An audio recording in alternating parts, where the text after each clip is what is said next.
Assalamu alaikum урматтуу көрүүчүлөр. Ар бир комментарийиңиздерди окуймун.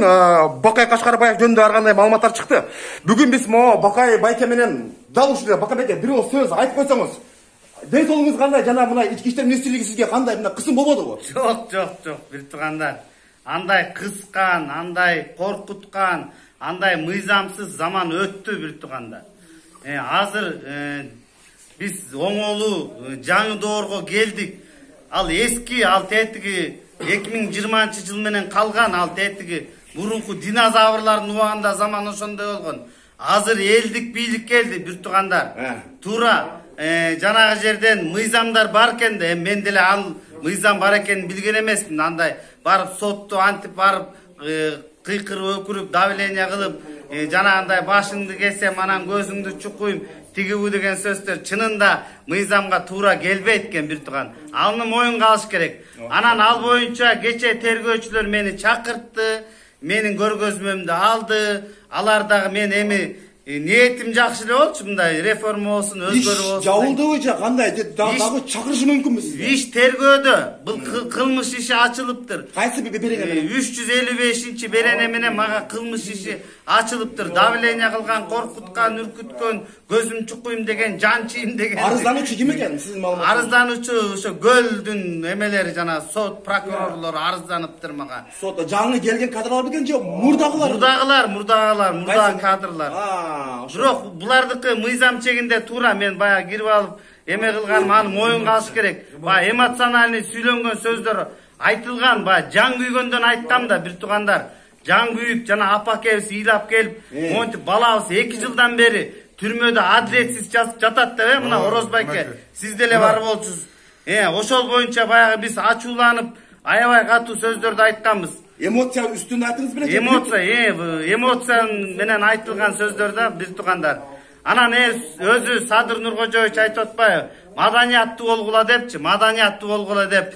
Мына башынан бери эле айтып келетет. Мага да өзү лично жолугуп туруп айткан. Бакай, аябай катуу эмоционально сүйлөп атасың. Мындай сөзүңдү иретте деп айтылган. Туура бир тургандар, эмоционально айтылды. Биз деле ушуну ушул жерде отуруп, мына ушул Садыр Нуркожоевичтин офисинде отуруп, өтө көп кишинин көйгөйлөрүн уктум бир тургандар. Өтө көп трагедияларды уктум.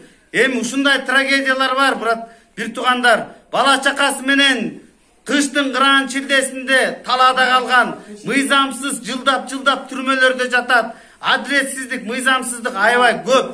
Чынында эле ошондой да бир турган. Эми аны мен айтпасам деле баарыңар билесиңер да. Ошонун үнүн жеткизем деп мен мыйзам бузууга барып алдым чынында. Жанагындай сөздөр айтылып кетти эмоционально. Анан эми азыр кылмыш иши жүрүп атат, адилеттүү калыс тергелет деген ишенич чоң бир тургандар. Мен деле Садыр Нуркожоевич айткандай, азыр мыйзамдын астында баары бирдей. Ал сен Садырдын байкеси болосуңбу, тарапташы болосуңбу, эмнеси болосуңбу, биз баарыбыз тең мыйзамдын алдында. Мен да бирдей болоюн. Жемкор, коррупционерлер да бирдей болсун.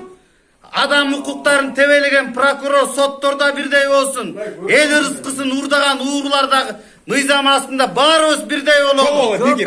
Баарыбыз бирдей жооп берели. Дагы подписчилер үчүн суроо, сиздин ишиңиз Бишкек шаарында кайсыл райондук ички иштер башкармалыгы? МВД карап атат, министерство карап атат. Министерство өзү, бир да район карабайт. Кече тергөөчү Мирлан деген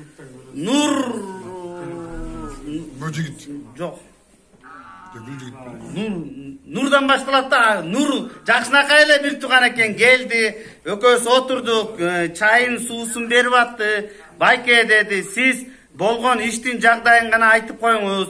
Эми мен үстүмөн жазылган арыз бар да. Булар кароого милдеттүү. Мен үстүмөн арыз жазылган да. Анан булар карабаска чарасы жок. Анан ошол боюнча сурак жүрдү, суроолоруна жооп бердик. Айтты да, суроолорубуз бар, тергөө иши уланат. Биз чакыртканда келип, биздин суроолорго жооп беребиз деп айтылды. Эч кандай кысым болгон жок. Жакшы жадырап, жайнап, жаркоптой кайнап тосуп алышты. Ден соолугуңуз кандай? Ден соолук мыкты бир турганда. Садыр Нуркожоевич, мына жаңы өкмөт куралат. Аяка да жакшы кадрларды, кесипкөй кадрларды алып бериңиз. Тетиги макалелердин кереги жок. Eski jemkorlordun gereği yok. Eski emelerdin, kadrlardın gereği yok. Büttü. Siz murunku Bakiyevçi, Akayevçi oluğu, el mıktısı, kadr taza olsa ele ap kele veriniz.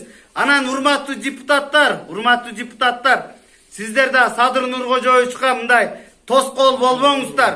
Anan gulam ele tayekеңди, жээнingди алып барып, bir жака кызматка коет элем деп, тоскол мишайт этпегиле, тоскол кылбагыла. Ушул өкмөт деле 4 ай иштейт экен. Өтө көп, маселе көп, бюджетте акча нөл.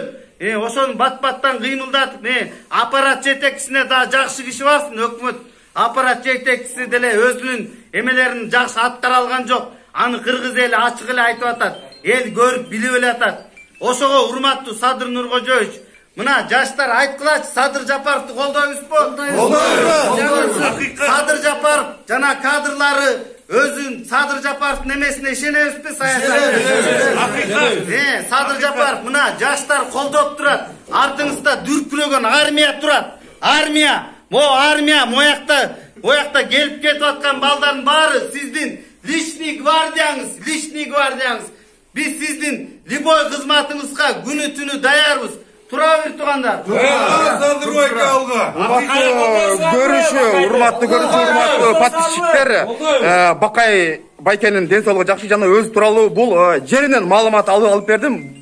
Дагы көйгөйлүү иш чыккан болсо сөзсүз түрдө биз силерге кайрылабыз. Урматтуу көрүүчү, ушул учурдан пайдаланып, каналыбызга каттала кетиңиз, ана эмесе. Рахмат. Ушуга кантип чыдап отурасыңар? Кайсы бетиңер менен ушуга добуш берип атасыңар?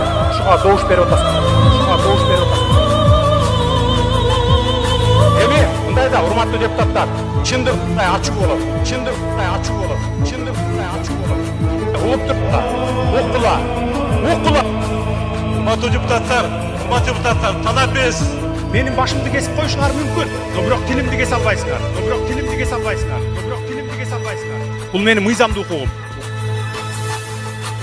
Жылуу кийин жолун кыйын düşürsün.